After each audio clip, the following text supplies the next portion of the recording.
Hello students, welcome again to Engineering Adda 24/7। आज हम बात करें SSC JEE 2025, one of the biggest opportunity जो कि 2025 के कैलेंडर ईयर के लिए। अब जो वैकेंसी इतनी बड़ी है आप लोगों के लिए, जहां पर कि हमें इसको फर्स्ट अटेम्प्ट के अंदर क्लियर करना है, तो क्या क्या संभावना है उसकी बात करेंगे।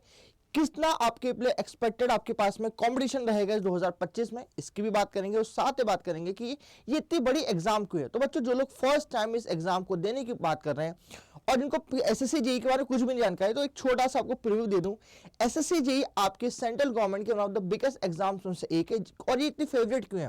पहला पार्ट, ये एग्जाम के अंदर आपके बीटेक मतलब आपके बैचलर के बच्चे के साथ में डिप्लोमा के बच्चे भी इससे एलिजिबल होते हैं, जहां पर कि आपके पास 3 डिपार्टमेंट में आपकी वैकेंसीज होती है, सिविल डिपार्टमेंट्स, मैकेनिकल और इलेक्ट्रिकल, जिसके थ्रू आपके one of the biggest department से एक आपके बीआरओ, सीपीडब्ल्यूडी और सीडब्ल्यूडी जैसे आपके डिपार्टमेंट्स आपको परस्यू मिलते हैं।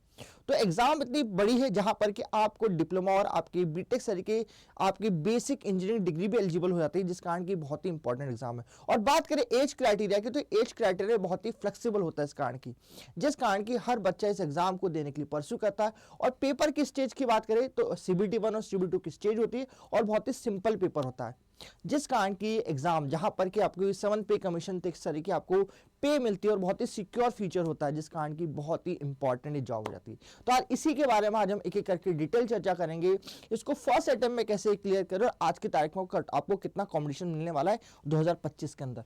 तो बच्चों, मैं बात करूं आप लोगों से, आपकी एग्जाम 2 पार्ट में डिवाइड होती है।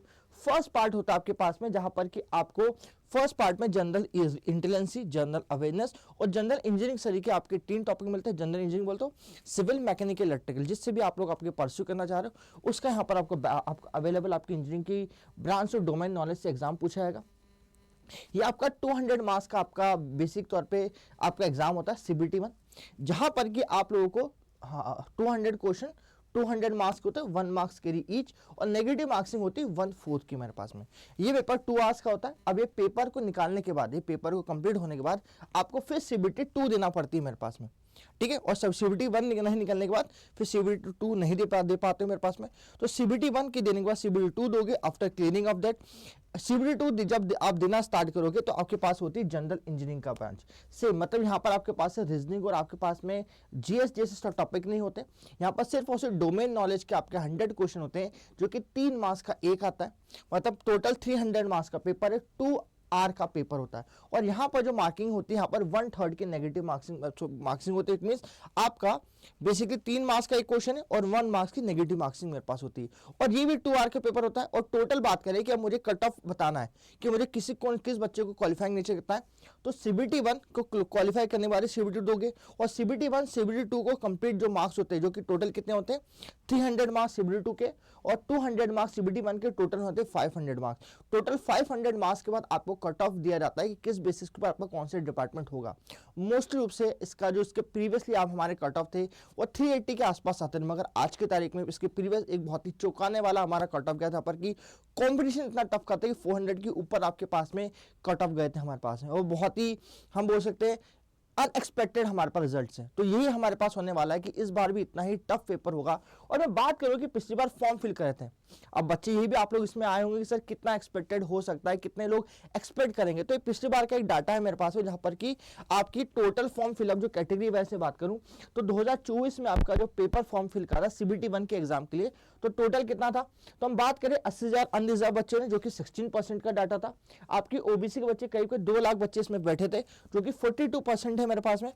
एससी के बच्चे 23% है, एसटी के 9% है, और आपकी ईडब्ल्यूएस आपके पास 6.48%, एक्स 0.19 और 0.9। टोटल जो फॉर्म फिलअप हुआ था, प्लीज चेक द डाटा, 4,83,557 बच्चों ने टोटल फॉर्म फिल किया था फॉर दिस एसएससी जेईई 2024। हमारे सारे ब्रांच ओवरऑल में बात करूं तो जहां पर की टोटल वैकेंसी कितनी थी 1765 टोटल वैकेंसीज हमारे पास यहां पर थी।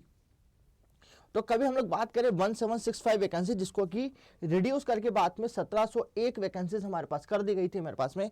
फिर भी हम लोग बात करें 1700 वैकेंसीज और मेरे पास 4 लाख फॉर्म, तो करीब करीब एक सीट के ऊपर आपका जो कॉम्पिटिशन था वो करीब करीब 265 के आसपास आपका मेरे पास एक वैकेंसी के लिए आपका क्या था कंपटीशन था। अब एक कंपटीशन 265 बहुत बड़ा कंपटीशन, जो कि हम लोग अपने स्टेट की एजी की बात करते हैं, वहां पर 60-70 का सिर्फ आपके पास में कंपटीशन होता है। ये बहुत ही टफ कंपटीशन होता है, जिस कारण की हम बोलते हैं अच्छी एग्जाम है, जहां पर कि हमें सेंट्रल गवर्नमेंट की जॉब मिलती है, मगर कंपटीशन भी बहुत टफ होता है मेरे पास, जिस कारण की इसको क्लियर करना इतना ईजी नहीं होता बच्चों मेरे पास। और एक्सपेक्टेड है कि आगे, क्योंकि इस एग्जाम हर बार रेगुलराइज होती है, हर साल होने वाली एग्जाम है, तो इसका हो सकता है आगे जाके इसके अंदर 270 से लेकर 280 तक आपका मार्जिन जाए, क्योंकि बच्चे पढ़ ही रहे और क्योंकि इस साल एग्जाम बहुत ज्यादा आते हैं, बच्चे परस्यू बहुत करेंगे, तो इसका और भी एक्सपेक्टेड आपके पास में पर कॉम्पिटिशन और भी पढ़ने वाला है। अब इस तरह के जो कॉम्पिटिटिव नेचर के एग्जाम है, जहां पर कि हम इलेक्ट्रिकल इंजीनियरिंग के स्पेशली बच्चों की बात करें कि इसको फर्स्ट अटेम्प्ट में कैसे निकालना, तो सबसे पहले थोड़ा सिलेबस चेक कर लो, ताकि आपको मालूम पड़े कि इस एग्जाम जो कितना वन ऑफ द टफेस्ट और one of the important, one of the simplest, बोल सकता हूँ एक तरह का मिक्सचर ऑफ इमोशन होता है जब एग्जाम को लेते हैं कि sir simple paper, SSC JEE को पेपर को देखो सर बहुत ही सिंपल क्वेश्चन है इसके अंदर, तो मगर सर इसमें कॉम्पिटिशन टफ है मेरे पास में और मिल भी बहुत अच्छा रहा है, तो बोल सकते हैं कि it is a balance of both of वे। तो इस चीज को अपनाने के लिए अब यहाँ पर हम बात करें कि आपके बेसिक इलेक्ट्रिकल के सब्जेक्ट होते हैं मेरे पास, इलेक्ट्रिकल मशीन, आपकी पावर सिस्टम, यूटिलाइजेशन, हम बात करें एस्टिमेशन, कॉस्टिंग, बेसिक इलेक्ट्रॉनिक और मेजरमेंट, जैसे सब्जेक्ट हमारे पास में मिलते हैं आप लोगों को। अब ये तो हो गया मेरे पास में, और इनके आपको बिफोर गोइंग टूवर्ड कि सर मुझे कैसे क्रैक करना है, तो आपको फर्स्ट अटेम्प्ट को क्रैक करने के पहले इंपॉर्टेंट ध्यान पड़ेगा कि उनके वेटेज क्या है। तो बच्चों जब भी मैं बात करता हूँ, क्योंकि आपके पास करीब करीब कितने महीने, आपके पास करीब करीब 8 से 9 महीने हैं इस एग्जाम की प्रिपरेशन के लिए, क्योंकि आपके पास में इसको नवंबर से अक्टूबर नवंबर के आसपास के एग्जाम होगी मेरे पास में, जहां पर कि अगस्त में इसके फॉर्म फिल होना स्टार्ट होंगे मेरे पास में। तो आपका मोस्टली 8 से 9 महीने, बहुत ही ज़्यादा समय आपके पास में इस एग्जाम को करने का। मैं उसके पहले आपको टेक्निकली कुछ सब्जेक्ट जो इंपॉर्टेंट है उसका वेटेज जाना जरूरी है। जैसे कि हम बात करें आपकी इलेक्ट्रिकल मशीन, बेसिक इलेक्ट्रिकल के पास, जहां पर कि हम CBT 1 की बात करें, वहां पर आपका जो मोस्ट जो 3 सब्जेक्ट है उनको बहुत ही ज्यादा आपको ध्यान देना पड़ेगा मेरे पास। फिर आपकी electrical machine, basic electronic, estimation, costing जैसे सिंपल सब्जेक्ट को आपको देखने की कोशिश करनी पड़ेगी। नेक्स्ट अपॉन राउंड की हम लोग बात करें कि ये जो कट ऑफ था, मैं हर बार आपको बात कर रहा हूँ CBT 1 का कट ऑफ का कितना एक्सपेक्ट रखना पड़ेगा, कितना गोल मुझे रखना पड़ेगा, तो एक एम आपको सेट रखना पड़ेगा। नहीं सर ऐसा नहीं कि हवा में कुछ भी चीज कर रहे हैं। हम जब भी फर्स्ट अटेम्प्ट में आपको बच्चों की बात करते हो कि सर मुझे क्लियर करना है, तो चलो ठीक है सर, मैं तुमने आपको एग्जाम पैटर्न बता दिया, सर आपने बता दिया कितना हमारे पास आपके पास में एक्सपेक्टेड कॉम्पिटिशन होगा। ना ये बात करेगी सर मुझे कितना एम रखना है, तो 2024 हमने जब 23 में बात की थी, तो 2024 में जो आपके पास कट ऑफ था, हम बात करें मैकेनिकल इलेक्ट्रिकल स्टूडेंट की, तो आपके पास में जो एम था बच्चों मेरे पास में, इन केस ऑफ हमारे ओबीसी स्टूडेंट्स की हम लोग बात करें, इन केस 131 था मेरे पास में। और वही जनरल बच्चों की बात करें, ये हमारे पास कट ऑफ करीब करीब आपके पास में गया था 132 मार्क्स। तो बच्चों 132 मेरे पास में जनरलाइज होकर मेरे मार्क्स आए थे, जो कि अच्छा खासा बड़ा मार्क्स है। 200 में से 132 करीब करीब लाना जनरल, मतलब 140 मार्क्स बच्चों के होंगे मेरे पास में आपके, तो 140 करीब करीब आपको यहाँ पर मार्क्स लाने पड़ेंगे टारगेट आपको अपॉन करने के लिए, जहां पर कि 551 बच्चे से मेरे कैंडिडेट थे यहाँ पर जो सिलेक्ट हुए थे। कितने वजह से 551 बच्चे सिलेक्ट होते हैं यहाँ पर टोटल जो मैंने फॉर्म भरे थे उसके अंदर, इलेक्ट्रिकल मैकेनिकल से बात करूं आप लोगों से। अब ये इस कट ऑफ को क्लियर कैसे करेंगे, तो बच्चों बोलता हूं कि बहुत ज्यादा पैनिकिंग की जरूरत नहीं पड़ती। तो आप कहीं फ्रेशर है, वर्किंग है या कॉलेज पास आउट है, उसका मैंने रिगार्डिंग अलग अलग आपको चीज बताई थी। तो इन केस कभी सभी लोग आप लोग हों, तो मेरे पास में एक बहुत ही इंपॉर्टेंट डाटा होता है कि आप मात्र आपके पास में 4 घंटे भी सफिशिएंट है आपकी तैयारी के लिए। कभी इन केस कभी आप लोग पास आउट हो चुके हो, तो आप क्या करना है, 1 घंटा आप लोगों को अपनी रीजनिंग के ऊपर ध्यान देना है, जहां पर कि इसको बैठ के कंप्लीट करना है। आपके जीके जीएस के लिए आपको 2 घंटे पर्याप्त देना है, जहां पर कि नॉर्मली, क्योंकि बोल को आप 8 से 9 महीने आप आराम से तैयारी भी करोगे, मोर देन सफिशिएंट, हल्का हल्का पढ़ना स्टार्ट करो। जैसे आपके टॉपिक हो जाए तो उसका आप क्या कहोगे, उसके प्रीवियस ईयर के क्वेश्चन पेपर लगाना स्टार्ट करोगे।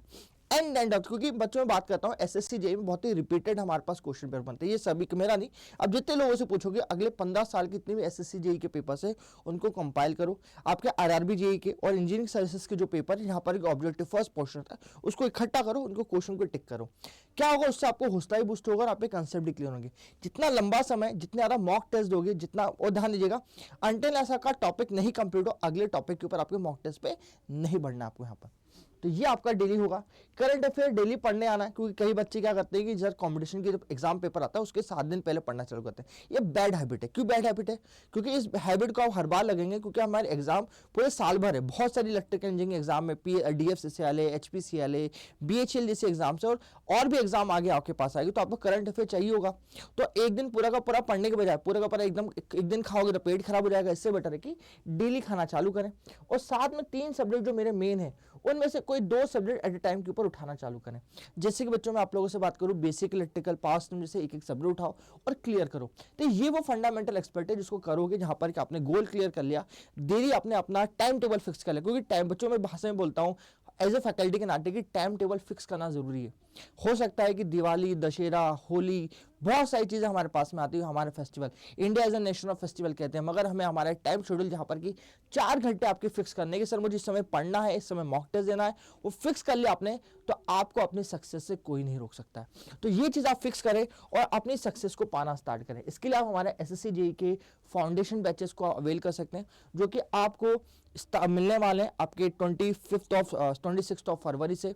और जल्दी इसको हमारे पास में हमारे इंडा 24 ऐप के ऐप पे जा सकते हैं और साथ में हमारे नंबर पे भी कॉल आउट कर सकते हैं, जहां पर कि 096500847 पे हो सकता है। ये छोटी सी जानकारी बताएगा किस तरह की आपको जानकारी लगी। कुछ और चीज़ें चाहिए तो कमेंट बॉक्स में ज़रूर लिखिए मेरे पास में, और हमारे सिविल, इलेक्ट्रिकल, मैकेनिकल के बैचेस में आप ज्वाइन हो सकते हैं। और अभी इंजीनियरिंग महापैक की जो हमारा पैक है इलेक्ट्रिकल का, वहाँ पर महाशिवरात्रि जो कि बहुत बड़ा ऑस्पियस डे है हमारा, उसके ऊपर आप लोगों को 2499 का इंजीनियरिंग महापैक मिल रहा है विद 3x वैलिडिटी, जहाँ पर कि सारे कोर्सेज अवेलेबल होंगे।